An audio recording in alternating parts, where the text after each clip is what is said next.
I think white people are a little more open to stuff like that. Like even just from like the Phoenix, from the Sedona trip. Like we grow up a little more in survival, or at least, moments of survival where it's like, wait, watch who you trust in. Like don't trust everybody. And it's all valid.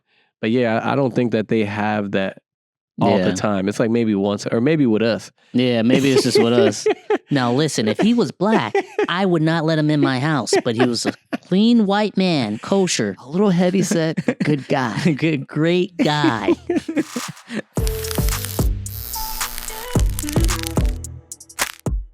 What is up, y'all? Welcome back to Change Y'all Algorithm Reactions. Yes, sir. Yes, sir. It's your boy Jules. It's your boy Nate, man. What's up? What's up? We got an interesting reaction today. We got one that is from, I feel like I seen him before. I seen his face. I recognize him from Instagram, I believe. But it seems like he's sharing something that a Navy SEAL taught him. It's called the 40% rule, and pretty much is going to help you overcome any mental barrier. So I'm interested. Nate's interested. Yep.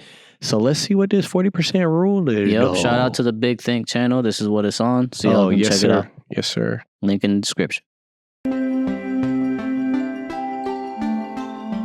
I first met Seal at a 100-mile run in San Diego, and I was running this race as part of a Jessie Itzler. 6-person relay team with friends, and he was running the entire race by himself. And the run was unsupported, so you have to bring your own supplies. So we had, we overdid it a little bit. We had a tent, and we had masseuses and food. I mean, we were ready for in case we had to stay there a week. And he had a folding chair, a bottle of water, and a bag of crackers. And I just thought to myself, who is this guy? I'd never seen anything like it. And during the... Who just brings crackers and a chair and water? And where they're going? They're about camping? They're about to do like a marathon. Wow. And he was saying his team had like fucking all this extra and all the extra stuff. Shit, that's me. Race, I kept an eye on him, and around mile 70, he weighed probably 260 pounds, which is quite large for an ultra runner. He had broken all the small bones in both of his feet and had kidney damage, and he finished the race. So when it was done, I Googled him. He had a fascinating life story, and I decided literally to cold call him. And I flew out and met with him, and after sitting with him for a couple of minutes, I realized that I could learn so much from a guy like this and what makes him tick, and various buckets in my life would be so much better if a little bit of what he had rubbed off on me. I asked him to come live with my family and I for a month. Wow. Oh, man. This dude said that in that marathon, he lost a kidney or some shit. He broke the bones in his feet and fucking, holy shit. There's some damage there. But the fact that he just had him come live with his family like that. Right, yeah, like he was able to observe it and want to soak in whatever he got. Yeah, that's insane. That's an insane mentality. Oh, yeah. That is... for a big dude? 260? Yeah, but is this, I don't know if y'all can, in the comments, is this a white culture thing where you just bring like a stranger in your family's house and just, to stay there?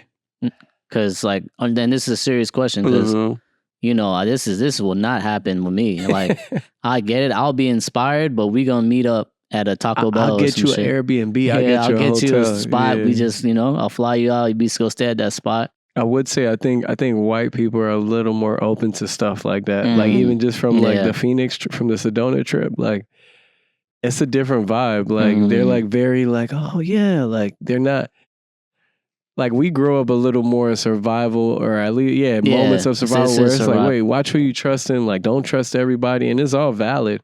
But yeah, I don't think that they have that all the time. It's like maybe once, or maybe with us. Yeah, maybe it's just with us. Now listen, if he was black, I would not let him in my house. But he was a clean white man, kosher, a little heavyset, good guy, great guy. So at the time that I invited Seal to come live with us, I had an 18-month-old son. I was married, still am, 2 more kids since. And I had sold a couple of businesses. I was in a great place professionally in my life, but I was also in a routine. And routines are great, but they can also be a rut. And I found that I just wasn't getting better. I was doing the same thing every day, like so many of us. Wake up, go to work, come home, have dinner, repeat. Jerk off. And I just wanted to get off autopilot. And I thought that he would be a great way to get in good shape. Clean up. But also to just mix up my routine and get better. the first day that Seal came to live with me, he asked me to do, he said, how many pull-ups can you do? And I'm not great at pull-ups. I did about 8, just getting over the bar 8. And then he said, all right, take 30 seconds and do it again. My bad, I'm sorry. Yeah. I think this story is just funny because it's like, so yo, how much pull-ups you could do, man? Yeah. Like in front of his kids, like, yeah, you a bitch. So listen. You a little bitch, man. Yo, little Tommy, watch this. You see this? Bartenders, man. Now 20 piece light. Up and downs, man. 20. This is what you call muscle ups. Your daddy, he ain't never gonna be able to do this for at least 2 years. Well, hold on, Tyrone. Take it easy. You're disrespecting me in front of my child and my wife. Let's stop taking away from. Yeah. Right. So 30 seconds later, I got up on the bar and I did 6, struggling. And I said, all right, one more time. We waited 30 seconds and I barely got 3 or 4 and I was done. I mean, couldn't move my arms done. And he said, all right, we're not leaving here until you do 100 more. And I thought we're going to be here for quite a long time because there's no way that I could do 100. But I ended up doing it one at a time. And he proved to me right there that, there was so much more. We're all capable of so much more than we think we are. And it was just a great lesson. It was actually the first thing that we... I don't know. I think he's capping, bro. I don't think he did the 100. You don't think he did the 100? Nah, he don't got that. He don't got that. Yo, I did that 100 and I was like, damn. That shit burned my triceps and my wife had to ice me down. I did the 100 and I did go through it and I did get to it. No, you didn't. You're lying. This is not a sound of a guy who did 100 pull-ups. I'm sorry, man. I don't believe you. You don't sound convincing. I can see what you mean for sure.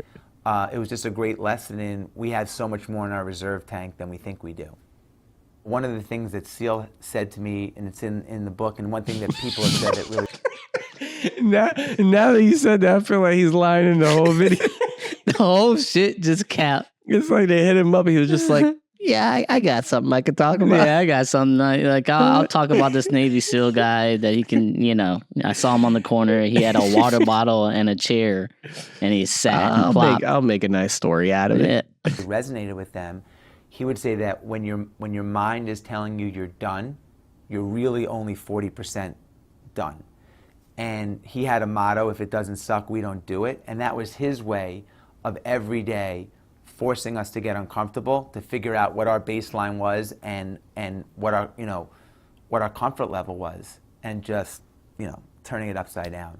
That's pretty dope. Yeah, that's dope. No, I like that, because even in the gym, like when you feel like that tiredness and you're like, all right, I'm done here, like do an extra like 5. Push out an extra 5, I think. And that's how the muscle grows, really. Right. When you start, that stress. right. When you start breaking those fibers. It's so easy to count to that number that you want to get at. And especially then you're just when you're at a good space that you're like, oh, yeah, I'm solid. And you start to kind of know what you can do. Yep. You kind of hit that space where you're like, oh, yeah, I'm good. Right? Exactly. Yep. So that is dope. Damn, but shit, 40%? That means you got 60% to go. That's wild. Yeah. That's a dope way to think. But even if you try to go past that 40% is good, because right.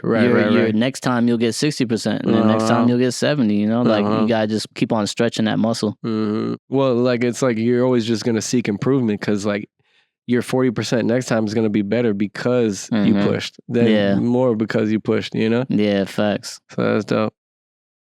Maybe it's give or take a little, but look at a marathon.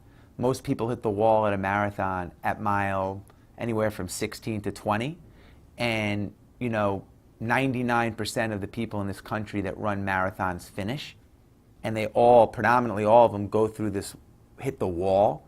So where does that extra 50 or 60% or whatever the number is come from? I mean, it's their brain saying, I'm done, I don't want to continue, but their will saying, you know what, let me get to the finish line. So we all have that will. It's just a matter of how do we apply it to not just the once a year marathon, but to our daily lives and make it apply to a variety of things. That's dope. Yeah, that's dope. Simple, straight to the point. I still think he was capping a little bit about the 100 too. Yeah, he was definitely capping on that. But I like the message. I think it's dope. I do fuck with the Navy SEALs and like just their mentality. I mean, military in general, I always respected them. Just the way, like the discipline, Marines, the routine. Yeah. Mm-hmm. I was never fond of the idea of like that whole sergeant shit, like screaming and spitting in your face type shit. It's like, all right, bro. Yeah. Like, I feel like there's a fine line of like teaching me discipline versus like just kind of like swinging your dick around my face. You know what I mean? I never had a problem with that. Like, I think... So you like someone swinging their dick? Nah, that I got a problem with. But the sergeant kind of like getting in your face, it's kind of like... It's like a test of your ego kind of. Right, yeah. It's like, you know, some people are going to get mad and boiled up. Right. And then boom. But I feel like when you get out of that, like, to me, you're supposed to... Nothing can really like move you. You know what I'm saying? Like nothing really can get you upset. Like, because you've had the worst of the worst. That's really what it is too. It's like a if test. the enemy gets in your face and he starts getting that in that space, then you know you gotta do what you gotta do. But if that person is yelling from across the room, calling you this, that, and the fourth, you know that's nothing to you. Like they got to do worse than that for you to like make a move. So you're gonna have this calm, peaceful kind of energy because you went through the worst of the worst. Facts. Yeah, that's what I think. Yeah, no, that's absolutely right though. Damn, bro, shout out to Nate. Yeah, man. Just trying, dog. I'm just trying to just figure out why we living, dog. Yeah, but dope, I definitely like this little segment here, man. 40% rule, man. Yeah, 40% rule. You guys check it out. That. Yeah, definitely. I'm gonna apply it to my workouts for sure, and then probably other stuff, even doing work around the crib or just writing or whatever. But all right, y'all, check out Big Think Channel, 40% Rule Navy SEALs. All right, see ya.